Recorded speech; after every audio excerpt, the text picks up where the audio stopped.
underwriting is a skill. It's an art to learning how to input the numbers and how to evaluate these properties.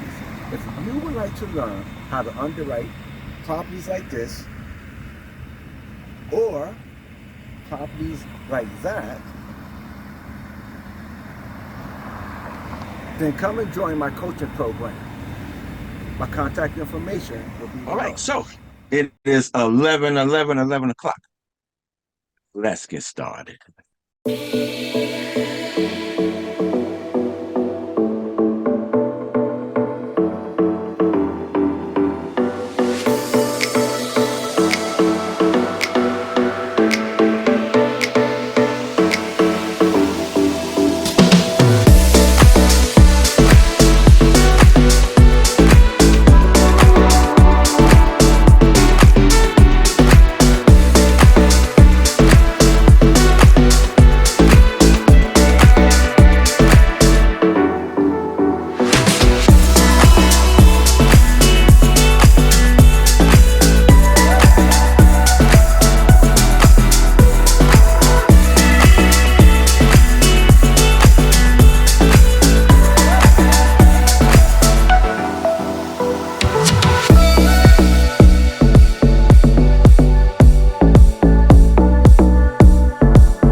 I ask everyone, Morning please to mute. everyone, or Please afternoon, or mute wherever you are. themselves, and because we're going to have a good time. So let's get started. All right. So I would like to welcome everyone to the Commercial Multifamily Mastermind underwriting session, underwriting show. So today we're honored to have Mr. Ray Hightower as our guest. So Ray is a seasoned commercial real estate investor and tech company founder based in Arizona with a rich background that includes funding and successfully selling a technology company.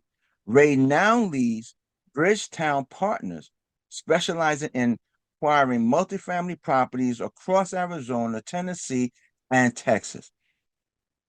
Beyond his impressive professional achievements, Ray is an Eagle Scout, an avid traveler, and dedicated blogger on technology and business growth.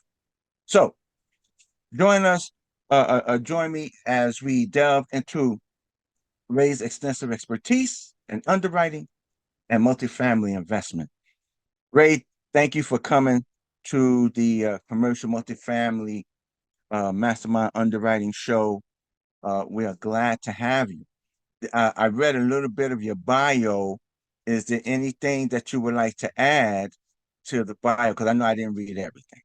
You know what, Darryl? I'm grateful to be here. I'm grateful to be here with everyone that you have. I recognize several faces as experts, absolutely. So I'm humbled, and I'm just excited to be here.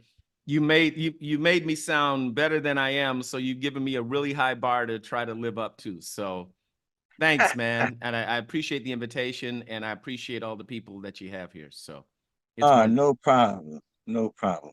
So let's let's discuss this. For those that are new, our platform is an educational platform. We discuss underwriting, because to me, underwriting is one of the most important things when it comes to acquiring an asset. If you cannot underwrite a deal, I don't care how much experience you have with raising capital. I don't know how, I don't care about all the investors you may know, but if you can't underwrite a deal, if you cannot explain that underwrite to that investor, you ain't getting no money. You can hang it up. So our platform is underwriting. We discuss underwriting and we try to tell you why it is so important for you to understand underwriting.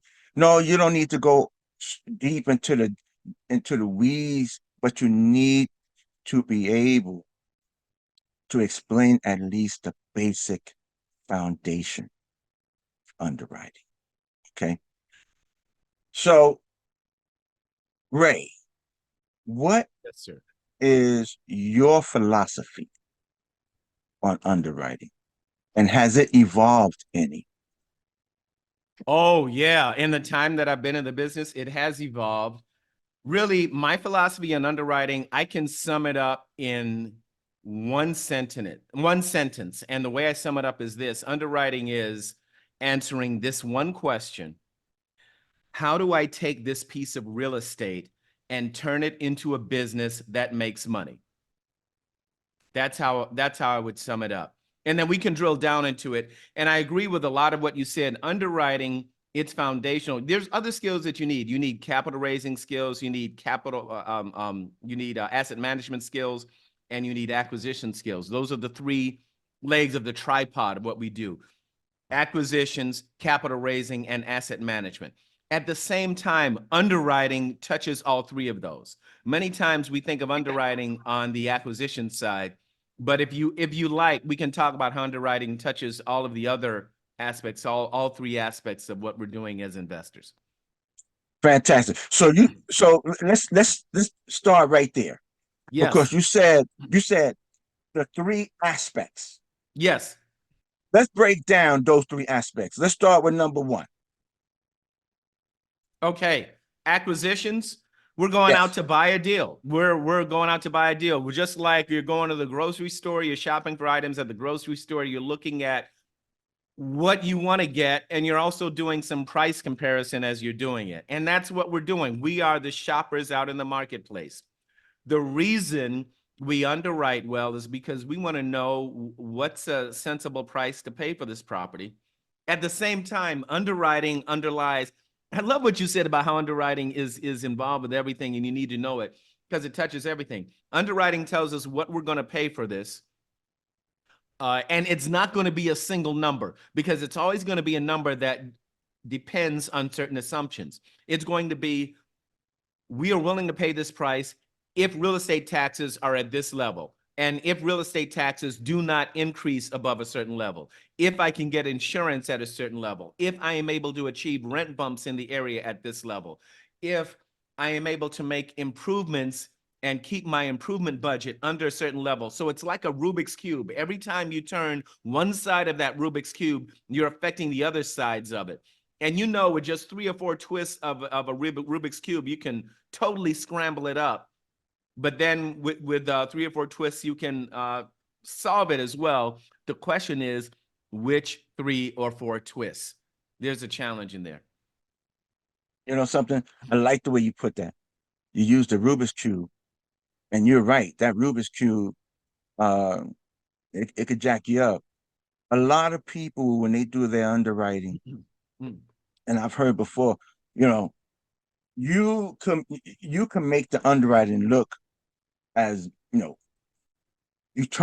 tweak this little number here, the underwriting could look like this. You tweak a little number there, the underwriting could look like this. When you're looking at, let's say you're looking at an underwrite, and you know that people could tweak this or tweak a little bit of that. Are there anything in particular that you're going to look at to say, you know, something? He tweaked that number there. That you're gonna say, nah, this not a good deal. Is there anything that you could look at? Tell us about that. You know what? It's funny. You mentioned this is not a good deal, or it's a good deal. Sometimes two investors can both be looking at the same deal, and it's a good deal for one and not a good deal for the other. And underwriting can uncover that. And here's an example. You've got two investors. One is really good at, has a really strong property management background. And because they have a really strong property management background, maybe they're vertically integrated, they can go into an environment where there is an issue, a 200-unit property where they have had issues with property management. Maybe their occupancy is down around 70 or 60%. And they know, you know what? I know this area. I know how to lease up a property. I know how to hire people to lease up that property. I can solve this problem. So they can be a little bit loose on the underwriting on the property management side because that's their expertise, and they know they've already built a vertical team to address that. The other investor is really strong at renovations, knows how to hang drywall, knows how to install, copper piping, to replace the old galvanized piping with copper, knows how to deal with sewers and all of that, but they don't know property management. Now, they wouldn't be as attracted to the deal that has the management challenge, but if they see a dilapidated building that's really beat up, physically beat up, they'll say, oh yeah, I can do this all day because I know renovations. Not only do I know renovations personally, but I know who to call for electrical renovations. I know who to call for plumbing, or hanging windows, doing rooftops, installing solar panels, all of that stuff. So those are two different ways that those investors are going to look at that property. Therefore, each of those investors, and this is just two, you imagine that you had 100 different investors that are there. Each of those will come up with a different number for what they're willing to pay for the property based on their particular skill set and based on the steps they will take to improve the property. And one really wise investor, someone that I've learned a lot from here in Arizona, she said to me once, if you put 100 investors in a room, 100 experienced investors in a room, you will get 100 different ways of underwriting a deal, each based on their background and the way of looking at it and their experience at executing on the property. So that's what I would share. I hope I answered your question, because Oh, sometimes I'm like a yes, you did. politician. You ask a question and I answer the one I want to answer, not what you asked. So No, I'm gonna tell you right now, you answered that question excellently. You know why? Because I've been underwriting for a long time. I'm yes, going to have to say at least about 7 years. yes, I think I've been underwriting for about 7 years. And I've seen the advancements in my underwriting. I've seen the changes in my underwriting. That same question I asked you, have it evolved? My underwriting has evolved so much. yes, But but through that evolvement, sometimes I think it can I'm gonna say maybe stifle or hinder you, because you wonder, like, I get into my underwriting, and I'd be like, yo, this number's just not looking right. yeah, And then I'm every now and then, you know uh, I don't know if other underwriters go through this. They'd be like, yo, let me let somebody else take a look at this, because it's like now you're in doubt a little bit, right? yes, But what you said is absolutely true. You can have 100 underwriters in that room, and you're gonna get 100 different things that's gonna come mhm, out of that underwriting. So yeah, so everyone, this is the reason why you should at least know the basic foundation of underwriting, the basic foundation. Because if you could get 100 different answers from one property, you need to read, just at least know that basic. So, but Ray, you touched on two things. You said management, construction. I want to talk about management just for a yes, minute here. Let's talk about yep, management.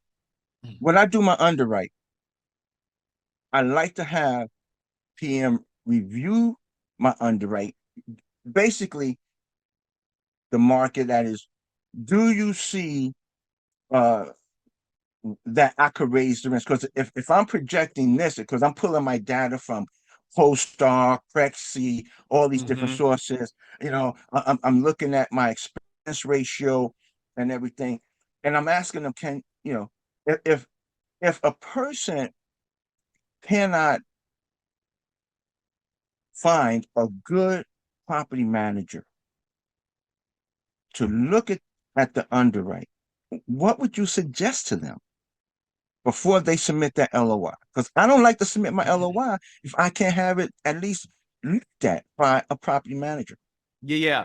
If you can't find a good property manager to review your underwriting before you submit your LOI, keep looking until you find a good property manager. So you just keep looking. In this business, this whole idea, I couldn't do it. Woe is me. You know what? Get it done. Get it done. Yes. And I'm glad you brought up the idea of bringing in a property manager, because it's kind of like if you're hanging a picture on a wall, if you're right up against the wall and you're trying to get it level, you're not going to see it too well because you're too close to it. It's better to have a friend who's standing behind you, 10 or 15 feet. So yeah, that's level. Yeah, a little bit more on the left. Yeah, that is what a good property manager do for you. And if you can't find a property manager to look at that with you. It might say something about your relationship building skills. I hate to go there and whatever, but we're just talking about we're friends talking to each other, right? And Right. friends are honest with each other even when it's uncomfortable. And if somebody, oh, you mean you can't find anybody to stand behind you while you're levering that photo? Well, what's wrong with you? There's is it the book of Proverbs where it says if you want to find a friend, you must first show yourself friendly?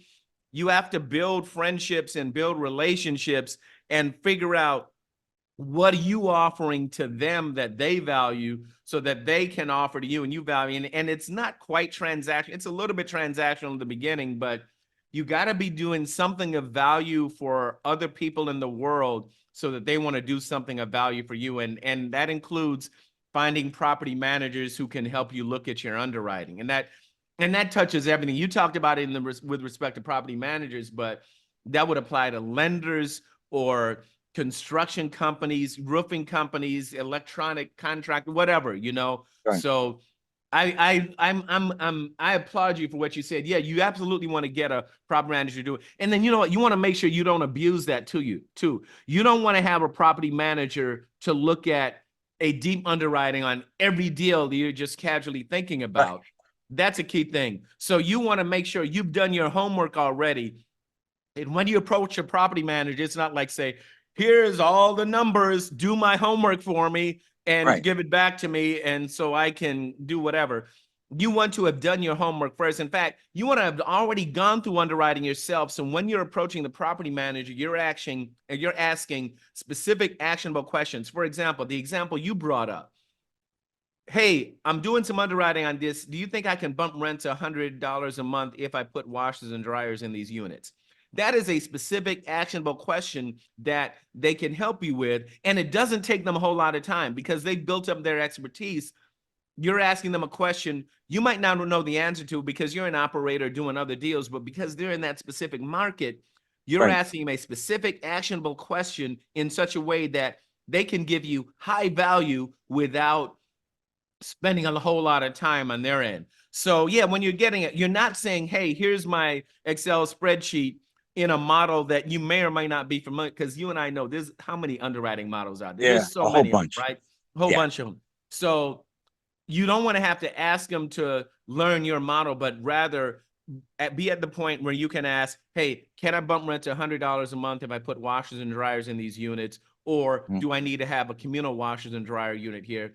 This property has a pool. Do people really care about pools, or do I fill it in and turn it into a pickleball court? That's a wild example, but that's the kind of thing you want to be asking specific, actionable questions where you can have a conversation, not here's my spreadsheet, give it back to me, finish. Gotcha. Yeah. And you have, yeah, I could definitely take that. With Texas, like, because I focus on the Texas area. So this is what, just to, everyone, this is what I've done. I've built a relationship with property managers in Texas. Yes. So when I do my underwrite, I don't necessarily have to keep going back to them over and over and over. I could put my expenses in, my rent bumps in, and I could say, do you concur or not concur? And they may say, no, they may say, Darryl, you may need to bump that repair and maintenance up by $50. Yes. Cool. I'll do that. And so that's the relationship right there that Ray is talking about. You need to build it, but once you build it, once you know what that property manager is going to say, you don't really know. You're not going to have to keep going back all the time. If the economy starts shifting, I'm gonna tell you right now, you better let that property manager take a look at that underwrite, because then he may have to do some readjustments. And I got that experience when I was looking at a property in South Carolina. I built up the relationship. I think it was payroll was at 1,100. After COVID, that property manager said, Darryl, yo, bump that payroll up to 13, because now here in South Carolina, they got to do this, do that. So I just wanted to confirm exactly, you need to know that you need to know the property manager. Once you've built that relationship, like Ray said, hey, you got it, you know. So Ray, we touched on acquisition, and within acquisition, we touched on property management. What was the number two thing? You said there was three things. One, two, three, acquisition number one. What's number two? Yeah, I would say acquisition. The three pillars that I look at are acquisition, acquisition, capital raising, and asset management. Those are the three. Holy And smoke. then, You yeah, done got me sweating, man. is that all right? I Uh-oh. love that Texas metaphor too, because yeah, you do. I would say the big thing that you always want to talk to a property manager when you're underwriting is about occupancy rate in the area. And like you said, repair and maintenance, whether you bump it or up and down, or salaries too. Because COVID, a lot of things switched during COVID, and they just switch in general. You never know if you have a whole lot of people moving into, like I'm in Arizona. We got a lot of people moving here from California. I was one of them, right? I lived in California for a few years before moving here to Arizona. So you got to look at that. But did you want to talk about capital raising next, or do you So want to talk about asset management? Where would you like to so go? so let's do this. Yeah. First, capital raising is a very important part to um to underwriting. However, before we get to that capital raise, let's also discuss the importance of getting in contact with that lender. So Yes. we will Yeah. know how much money we have to raise. Yeah. Yeah. So, Yeah. so Absolutely. can we talk about that a little bit? Yeah. Yeah. We're working on an offer on a property this week right now, and we're getting quotes from lenders. And you always want to get a quote of, what kind of debt you're going to be putting on the property. There's certain types of debt that, in my opinion, there's certain types of debt you want to avoid. Some people would disagree with me on that, and I'd be interested in what others on the call would say, because I know there are many very experienced underwriters and multifamily property owners here on the call. But there's certain types of debt you want to avoid, and again, that's about building relationships. Right. We go to these conferences and we go out to lunch and all that to build relationships and have casual conversations. I've learned so much about this business beyond the books from a casual conversation over drinks or lunch or dinner or something like that. And you have too. So you've done that. And so as I recognize Alicia on the call. I know Alicia's been doing deals for a minute, so yeah, you're doing all of those. So yeah, across the board. And there's some other Exactly. familiar faces I recognize here. I know you've been doing deals. You've been doing that too. So yeah. Yeah. So do you have a particular lender that you stick with, or you normally just shop around to say two or three different lenders? We shop, it's kind of like, oh, you're recording this, so there's only so much. I got only so much I can say. Let me see. How can I say this the cleanest way possible? Bottom line, here's what I look at. All kidding aside, when we are buying these multifamily properties, we are behaving as good stewards over the property, good stewards Right. over our investors' money, good stewards over the homes of our residents. It's really easy to look at a spreadsheet and see these cells on a spreadsheet, and there's a name here and a rent amount here. Well, those cells, that name and that rent amount, that represents somebody's home. So we have to be good Right. stewards over their homes, good stewards over our investors' capital, good stewards over the property, good stewards over the community. And so the way I look at it is, when we talk to lenders, we're not out there to just, oh, I want to get the lowest possible interest rate I can get or whatever. Because sometimes if you get a really low rate, there are terms that are going to be unattractive. And in dealing with the right kind Right. of lender, you're going to have a balance of, low rate, high loan to value. Really, as real estate investors, let's be real. Ideally, we want 0% interest and infinity as our term, right? Because then you never have to Right. pay the loan off, right? But that's not realistic, right? That's exaggerated. But I personally, everybody that I do business with, I want them to make money. Because if they make money, that means they want to do business with me again. And Right. that's something that I learned running my tech company. Like, I had people who came to me like, young people who wanted to have an intern with my company. Oh, Ray, I'll work with you for free. I'll just do it for free. And I'd evaluate their skills. And if their skills were really good, I said, no, we're going to pay you. Like one guy came to me and said, well, I could get into a long story there, but bottom line is I don't believe in just taking advantage of somebody. I want them to make money. I want them to get paid well enough to where if they look back at the deal 10 years from now, they're thinking, I'm glad I did that deal, because then they're going to see that the relationship that we've built up over that time. I want them to make money. And the same goes for lenders. You know, lenders are competitive. Now they have to be competitive with other lenders. I'm not going to say, you know, if everybody else, you know, is doing deals at 6.8% and you want me to pay 7.8%, well, you know, that's not happening. You know, you have to be competitive, but you know, I want to make sure that everybody makes money. Because then if they want to do business with me again, that's how all of us build successful enterprises and how we build a community of people achieving. I am a capitalist. I am absolutely a capitalist, and I believe that capitalism only works well when people are getting paid. So yeah, like Alicia said, she said it's a win-win. Absolutely. That's right. You know what? I could have saved 10 minutes by just saying it's a win-win. I spent all those words. All I had to do, Alicia, how should I say this? It's a win-win. And then I could have answered that real quick. All right. I can't listen. No, I want to hear the whole. I want to hear the words. I want to hear the story. I want to hear everything. I don't want to just hear some way. All right. No, but that's good. No, Alicia, don't get me wrong. Now I'm not. See, I don't say so. I'm not. She summed it up. Like, it's a win-win. Exactly. Like, why are you still running your mouth, Ray Hightower? Why are you still running your mouth? It's a win-win. I love it because it explains everything for everybody that didn't know what win-win is. So that's perfect. Yeah. Okay, all right. I don't feel bad then. All right, oh, cool. Hey, Ray, Alicia just dug me out of the hole, man. You know? That's what he does. Yeah, that's all right. You know, Ray, let me say this. Yes. Because now you done brought another piece of the puzzle into the show, and you said investors. Mm-hmm. You mentioned investors.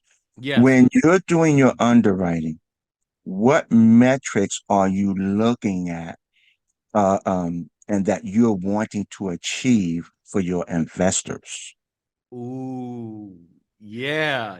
We just got into something, because everybody knows that you better have 15% IRR, 2.0 equity multiple, and 8% cash and cash return going in the door, or else investors don't want to talk to you. Nah, it ain't about it. It is partially about that, but here's what's bigger than that. Any operator can process those metrics, or pardon me, can promise, or no, let me back up. We don't want to say promise. Any operator can project those metrics, right? But investors really, the thing that investors, and you know, I was an LP investor before I became a GP as well. Like many of us, you know, I would hardly recommend that. If you can be an LP before you become a GP, I would definitely recommend it, because it will change your vision the way it does in anything else that we do. But one key thing, one investor said this to me years ago, before I knew I was going to be doing syndications. He said, Ray, when I'm investing with you, it's kind of like I'm giving you my dollars to care for. It's a lot like, you know, and Darryl mentioned this at the beginning. I'm a scout leader. I've been involved in Boy Scouts forever. And, you know, my friends and I, we grew up in the scout troop, and we still are active in the scout troop as adult leaders and taking scouts on trips. And everyone says, oh, that's very noble. You're giving back to the community. Yeah, we're giving back to the community, but it gives us a chance to be boys again. Honestly, it's a lot of fun. You know, we get out there and do all of that. Well, the point is, when we're taking these scouts on trips, you know, dads are with us, you know, it's especially cool when you see dads bonding with their sons that way, the way my dad bonded with my brother and me when we were going on these trips. You want to be very caring of that, of those kids. You know, you want to make sure that they're learning skills. If we're at the waterfront, you want to make sure that they're learning, you know, swimming skills, but also life-saving skills. If we are building a fire, you want to make sure that they know how to start a campfire with one match, but also before starting that fire, they have put fire extinguishers around the fire bowl so that if there's a mishap, you're prepared to handle it. You don't want to be running around looking for wire after the mishap happens. You want to have prepared yourself for it. So in the same way that we as scout leaders are good stewards over the youth that are with us on this trip, and let's be real, we're good stewards over each other too. You know, as leaders, we're also watching out for each other. That's what we do. We have to be good stewards over our investors' capital. So that's a very long way to say, yeah, I can promise a 15% IRR and a 2.0 equity multiple.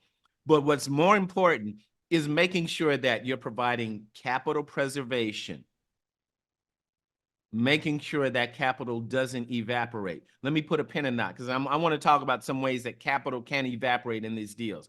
Everybody says, oh, it's real estate, it'll never go away. No, there are ways that capital can evaporate, and you need to be able to address directly how capital can evaporate so that the investor knows that you've taken aggressive, proactive steps to prevent that evaporation of capital. And you also want to address tax advantages. Bonus depreciation is a sweet and wonderful thing. I'm not going to talk about that because I'm not a CPA, but I would encourage you to talk to a real estate oriented CPA about bonus depreciation, and it'll blow your mind. Some of you already know about bonus depreciation, but if you don't, it's a wonderful thing. And then you get into ROI. So I actually look at it in this order: capital preservation, then tax advantages, then the return on investment. Because here's why I put capital preservation first. If this property is a ship that you're sailing on the ocean, you need to make sure that ship can weather a storm first and make it to the sunny weather, and then you're good. But if that ship sinks in the stormy weather, it does not matter if the sun eventually shines. So you want to make sure that you have put good business controls in place to make sure that ship is stable, this investment. For example, who did you hire as your property manager? We're getting back to the property manager again, right? Yep. Who did you get as your property manager? And who did they hire as the leasing agent on site, right? Like who is going to be the first person your residents, your tenants talk to when they want to rent property? Because ultimately, if the tenants aren't coming to the property to set up their home, and if they're not paying their rent, we don't make any money. That's right. Right? That's right. So, you got from your property management to who's doing your renovations and all of that. And so those are all things we need to look at. Yeah, it's all well and good to share the metrics of what you want to achieve there. And we do share those. But one of the things I like to have in conversations with investors is, what are we doing to achieve capital preservation and tax advantages, and then the ROI. Emphasis on capital preservation. Gotcha. And if you want me to talk about how the capital can evaporate, I can talk about that too, because when I first got into syndication, nobody was talking about that. Right. Well, let's touch bases on that. Mm-hmm. I mean, yeah, let's just, now I do have another question. Oh, yeah. But let's touch. You want to talk about that? Into Yeah. capital preservation, because that is important. Yeah. And also, everyone, you have these properties. This is the question I'm going to ask you. Yeah. What are you willing to sacrifice to keep that property afloat if things start going south? Wow. Yeah. What are you, and I mean you, I'm talking to you individually, what are you willing to sacrifice? Because I'm going to tell you something. It can happen. It can happen. You may have to pick yourself up from the state of New Jersey and move to Texas. And you may have to live there for about a year in one of those units. I'm telling you from experience, I've had to do it. So what are you willing to sacrifice to keep that property afloat? Ray, start digging into that preservation. Yeah. What do you want? Yeah, that's a good one. And that example you gave, a friend of mine who's a syndicator based in New Jersey moved to Georgia for exactly that reason. He wasn't finding an on-site property manager that was leasing at the level that he needed. And he was like real close to that break-even number, you know, where if you go below that occupancy number, you're coming out of your pocket to pay debt service. So didn't want to do that. So yeah, sometimes you have to do that. I would also argue that you want to figure out how to make those sacrifices early, because you've heard the saying, preparation weighs ounces, but regret weighs tons. Wow. And so if we make the sacrifice to, for example, to interview a whole bunch of property managers and choose the one that's especially suited for our property so that the property does stay leased up, rather than choosing the first property manager with a nice smile, and then for whatever reason they don't lease up the property, well, now you have to live at it yourself as an operator. Yeah, the sacrifice, you really want to strategically think ahead and make that sacrifice earlier in the game, because it will be lighter. It may feel painful at the time, but it will be less painful than the sacrifice you have to make down the road. You know, it's just like in school, you can either study, you know, a week ahead, or start studying a week ahead, or start studying the night before. And you know, it's the same kind of thing. And it's a challenge to exercise that discipline so far up front, because we want to play. In this business, we make money. We want to play. We want to go to the beach. We want to, you know, drive our gold-plated rocket ship around Jupiter, or whatever it is you want to do with all the money you rich people are making, right? So, but but the fact is, we need to make sacrifice. Sometimes think, you know what? I know I want to go to the beach and hang out right now, but maybe I need to spend just 1 more hour underwriting this deal, or maybe I need to spend time making 3 more phone calls to a property manager, an electrical contractor, and insurance company to make sure that I underwrote this deal as best as I can, and that I took into account all of the different factors that I need to consider. So that, or maybe I need to make sure I get a rate cap. Oh, can I talk about the ways capital can evaporate? Can I? Yeah. That's what. Yeah, let's dig into that. That's why I want to do that. I need to tell a story, but I need to anonymize it a little bit. But you all are going to know people who've gone through this or whatever.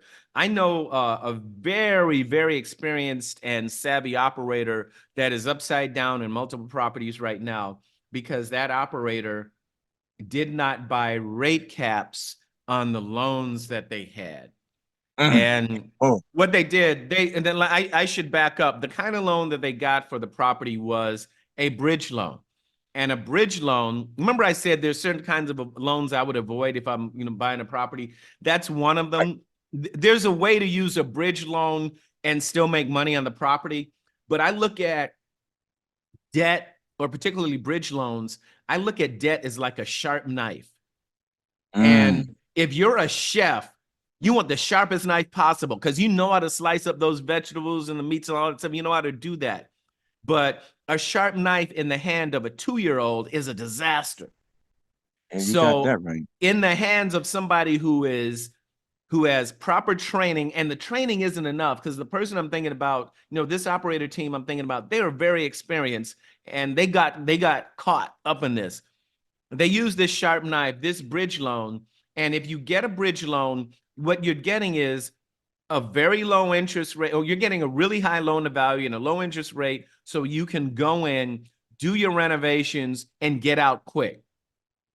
And if you don't think you're going to get out quick, what you want to do is pay a little bit of extra money to buy what's called a rate cap, to put a ceiling on the rate over which your interest rate won't go.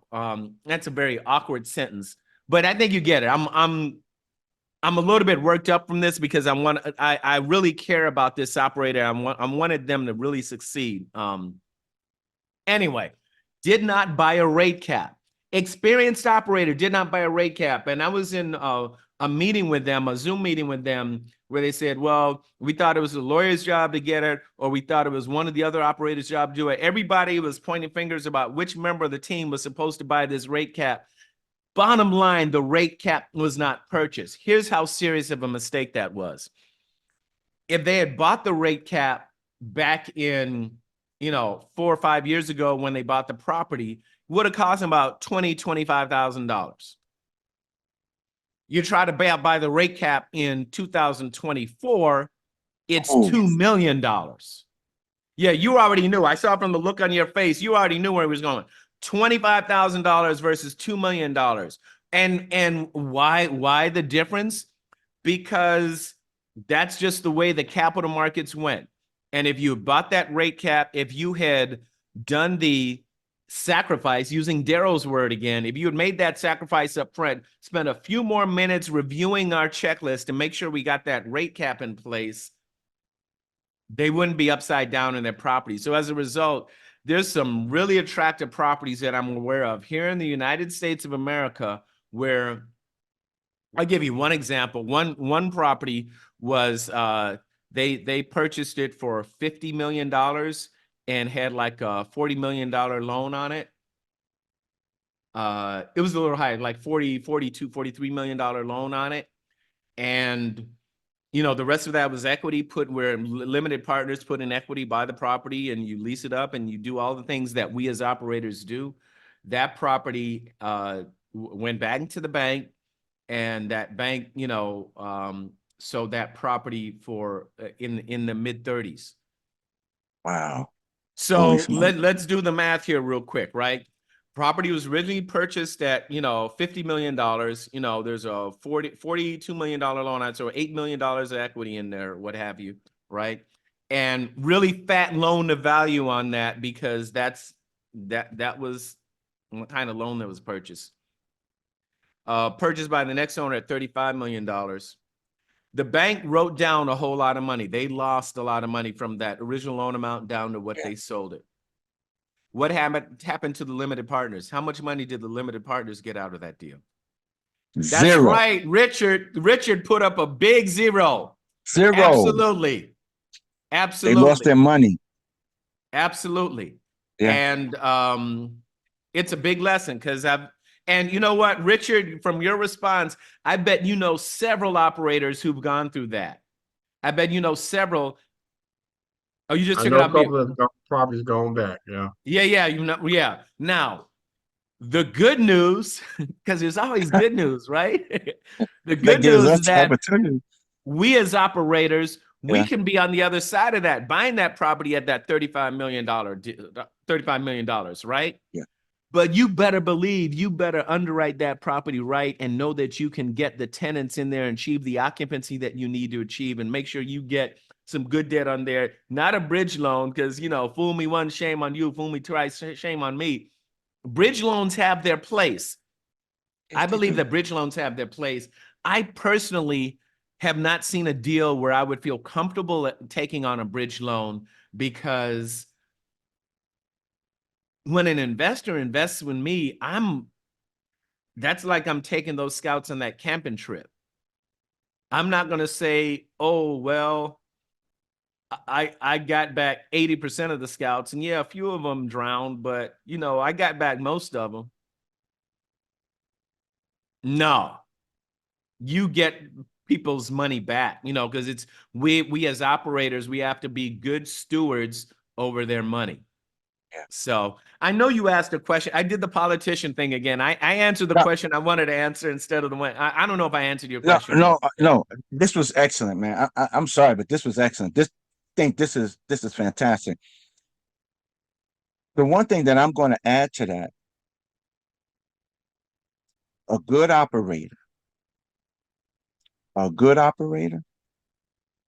if you lose those investors' money, a good operator is going to do whatever they have to do to pay those investors.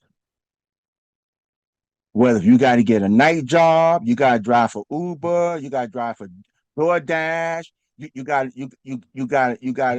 I ain't gonna say what I thought I was gonna say, but you got to pay those investors back. Mm-hmm. You're a good operator. You pay them back. It may take you a lifetime. You may have to take out an extra insurance policy on yourself, but you make sure you pay those investors back their money. I would offer. I think that's a good sentiment. Personally, what I try to do is, we do visualization. I've got vision boards here and all that stuff. We do visualization, Yeah. and you want to visualize the positive because that's what you want to pursue. At the same time, I want to hold in my head that negative result as a motivator to make sure that I'm meticulous in the underwriting, meticulous in making sure I do all of those action items so that I have that rate cap and all the things Yeah. that need to be there. And I want to do that. I don't want to have to, because you know what? Honestly, if you're raising, our last deal, $7 million raise on our last deal. How Right. long do you have to drive Uber to raise $7 million to pay? All right, let's be real.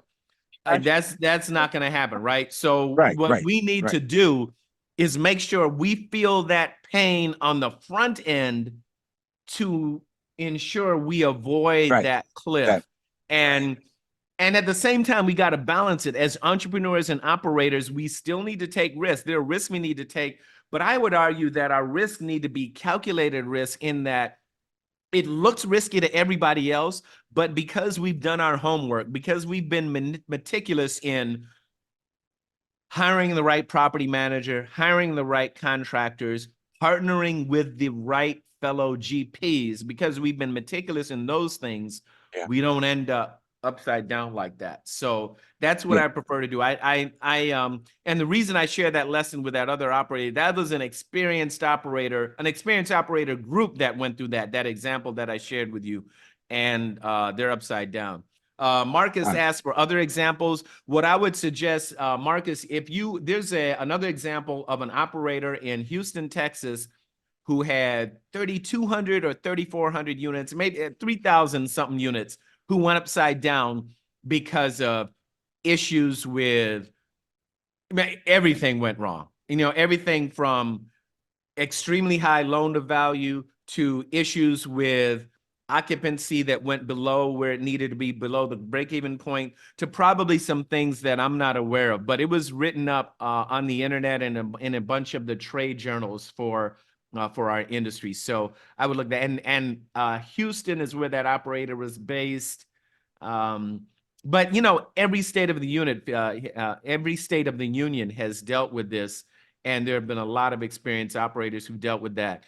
And it's like, almost like sports. Where do you get in trouble as a really experienced athlete or really experienced business person or even a really experienced surgeon or whatever? Sometimes we get into trouble when we get a little bit arrogant, when we get a little bit proud, a little bit arrogant.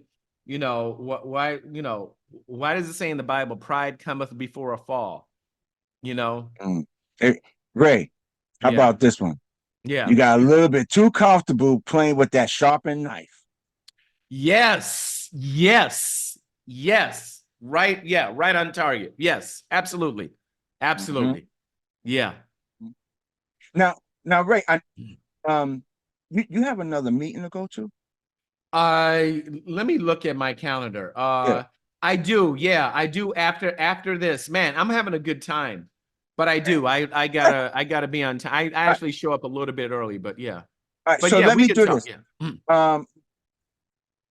I don't want you to be late for your next meeting, but I just want to ask this one question. I want Alicia to jump in, but let me just ask this one question here. I want to get back to the numbers just for 1 minute. Okay, so everyone, here's the question I'm going to ask Ray. The question is, you do not have oh man, I almost forgot. You don't have an IRR. Maple Leaf, you do not have an IRR. You do not have an average cash on cash number. You do not have an equity multiple. None of those. But you do have your income, your expense, your debt service, and your cash flow. Looking at that right there, where would you want your cash flow to be, since we cannot view IRR, equity multiple, cash on cash? Wow. But before we do that, Kevin Greer, thank you for posting that Wall Street Journal article. Yeah, that's the one I was thinking of, that 3,200. Yeah, that I would read that, because again, you don't get to achieve 3,200 units by being a fool. But no matter how many units you get, you can fall victim to hubris, your own pride. Like, yeah, and as Darryl said so eloquently, the idea of playing with that sharp knife, getting arrogant about that. So yeah, your question is, if you're not calculating IRR or Yeah. cap rate or any of No, those, yeah, Make all believe you that have didn't is even income and exist. expenses. Right. Yeah. Make believe none of that. We didn't know nothing about IRR. We didn't know nothing about equity multiple. We didn't know nothing about average cash on cash. The only thing we know about is income, expense, debt. That's it. Yeah. Okay.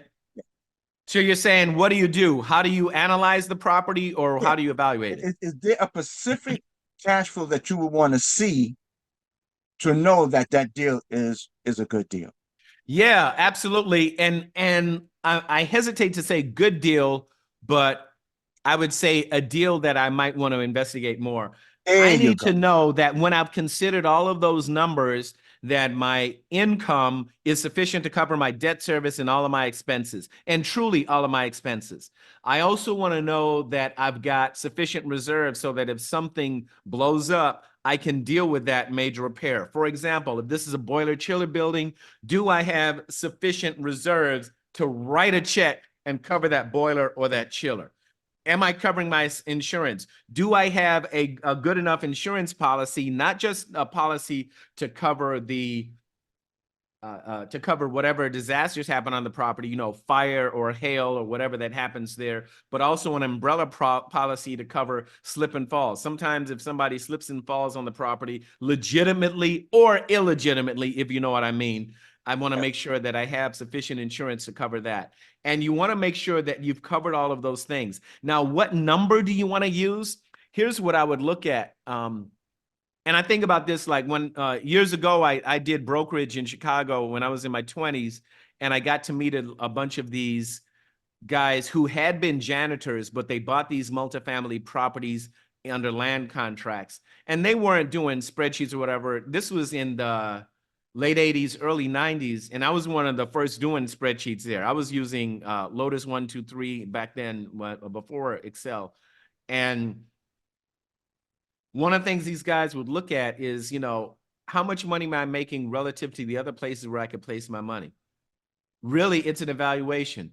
Am I getting a return? In the mid 70s, there were times where you could put your money in a bank in a certificate of deposit and get a 15%, yes, 15% interest rate in the mid 70s. So if you can get 15% just by putting your money in the bank, what return are you going to want from real estate? Well, substantially more than 15%, because if it's below 15%, I'm not going to buy this real estate. I'm just going to put that in the bank. And so for everything we're doing as investors, this is why when somebody asks me, what IRR do you want? What cash and cash return do you want? Well, better than the alternatives, because as business people and as entrepreneurs, if we are true entrepreneurs, we have many, many more ideas than we could ever execute in a lifetime, because we constantly have ideas and ways that we could, paths we could take. And so I would say, to answer your question, it would have to be a return that's better than the other alternatives that I have out there.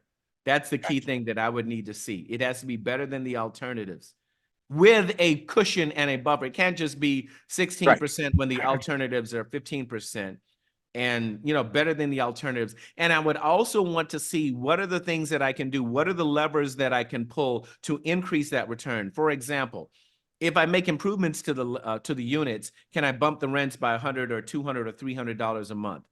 Right? Gotcha. Because the only reason you can bump the rents on these units is if we are giving those residents, those tenants, more value, something of greater value. Gotcha. That's why. So that's what I would say. That's how I would look at it. And there's probably some other things we could do to drill down deeper into that. But just given what you've shared with me, I would say it has to be better than the alternatives. And I need to see some other things that I can do to make it even better than that. Gotcha. Alicia, you have any questions? I'm sorry for hogging up the show, Alicia. Go ahead, Alicia. No, that was good. I was checking some of my questions off. So that was excellent, Darryl. Thank you. Ray, it's always a pleasure to talk with you. And I love the way that your brain works. I can see engineering all in and through your investing. What type of full circle deals have you done? Because I know you've been in multiple ones. Um, did you see the results that you projected at the beginning? Were some better? Were some not as good? Yeah, I have one full circle deal, and that was as an LP. And yeah, we did get the returns that we were after. We actually did a little bit better. We sold the deal. It was we were projected, the business plan was supposed to last 5 years. We ended up getting out of it after 3 years. And so that was good. That was a really good full cycle deal. That was wonderful. So very excited about that. Was that decision to get out of it at 3 years because they could sell it for higher? Was that the only reason? Partly because they could sell it for higher, partly because, well, I'll tell you this. Here, you're going to love this. You might know about this already.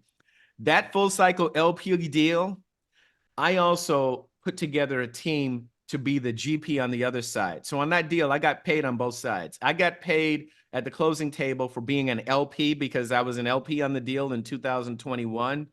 And in 2024, on May 22nd of 2024, when we bought the deal, I'm a GP on the deal. So now I'm continue to ride it. And the reason we did that, there was a partnership dissolution. 2 of the GPs on that deal decided they didn't want to work together, and this was the last of their deals.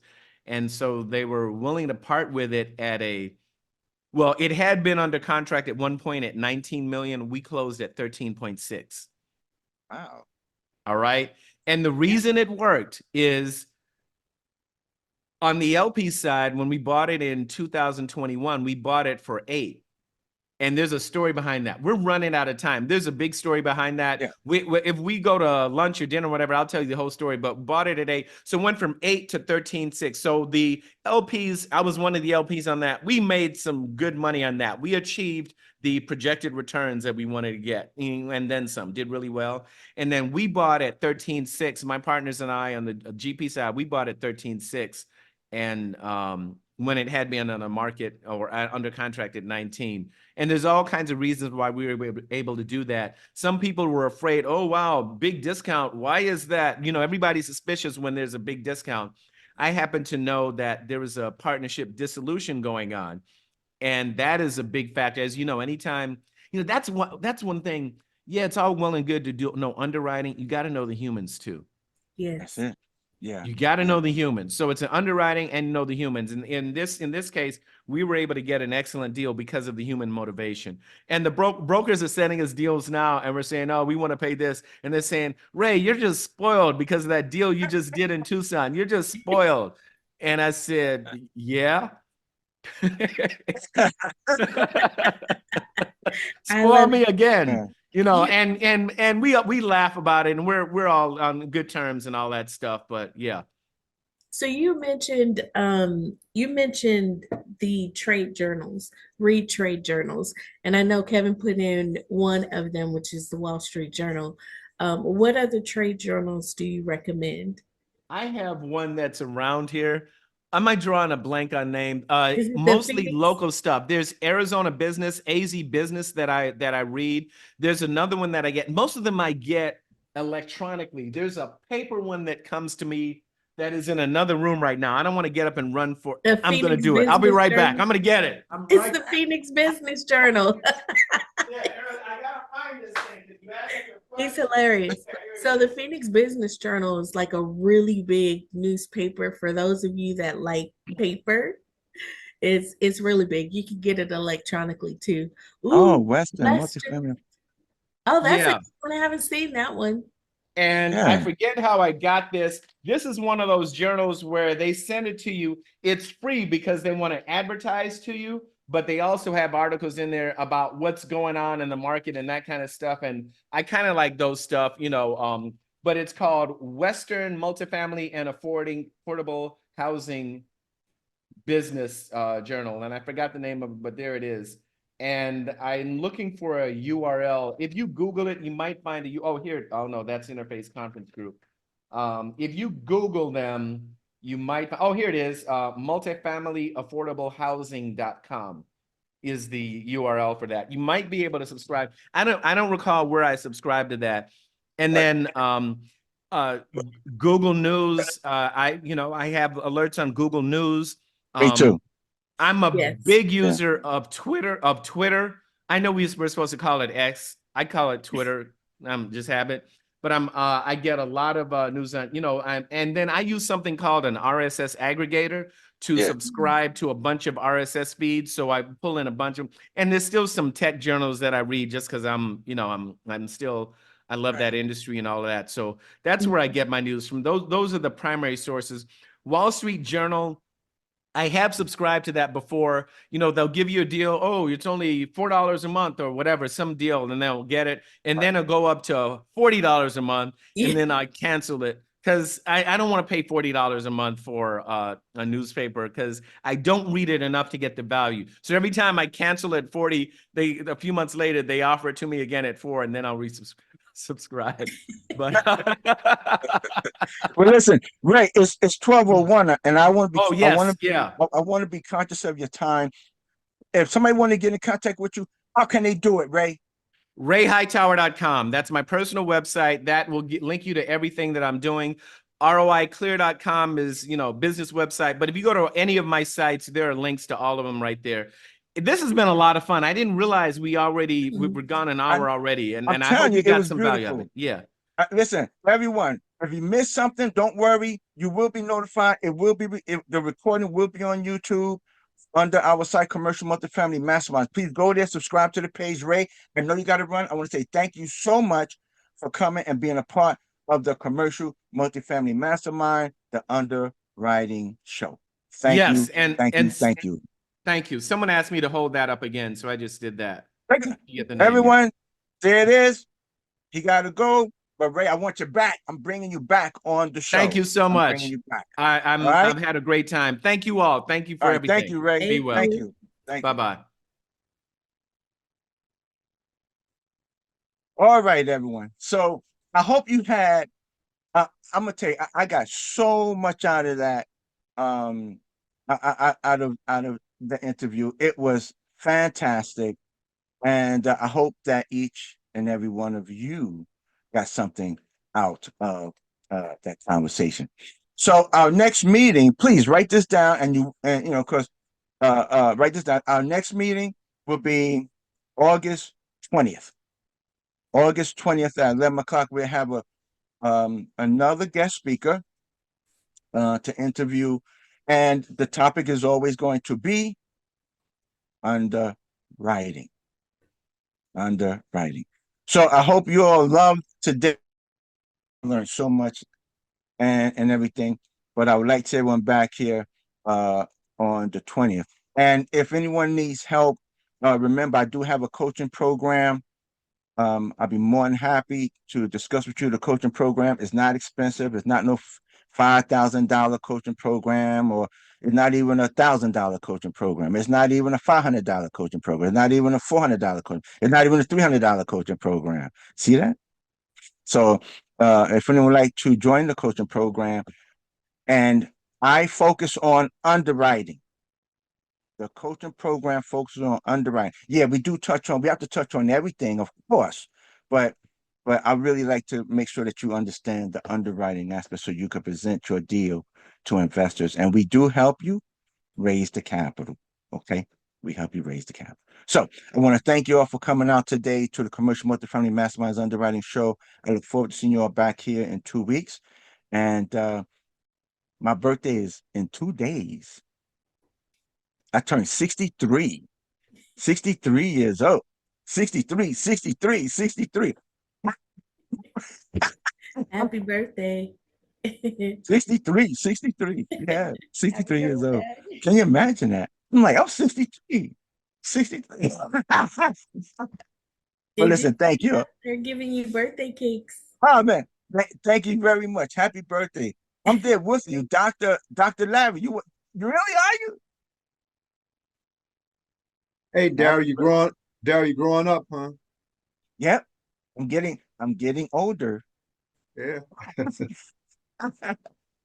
All right. Marcus, I need to talk with you. Give me a call later on so we can set up New Jersey, New York, Delaware, Pennsylvania.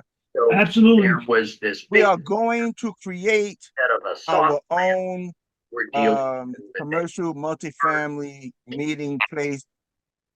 I'm working with Marcus. If anyone else want to get involved that lives in New Jersey, please to help me find a location that's ideal for New Jersey, New York, PA, Delaware people, New Jersey people, so that everyone could come.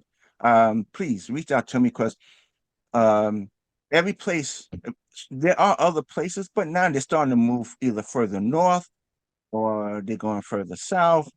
I want to try to find some place right where it's going to be generally located, where it's easy for us all to get to. All right. So listen, see you all back here in 2 weeks. And I hope you enjoyed. Matter of fact, if you did enjoy, please, I'm going to ask you to do me a favor, a serious favor. This video is going to be posted today on the Commercial Multifamily Masterminds YouTube page. I'm going to ask you that if you really enjoyed today, would you please just go to the page and put "I enjoyed today" once you get notification that the video has been posted. Just let everybody know. Let me know. Say, hey, I enjoyed it. This was fantastic. I would really appreciate it. And I'm gonna hurry and get this video posted and make sure everybody here received the link so that you have it. All right. All right. Thank you all for coming. See you in 2 weeks. I'll be 63 then.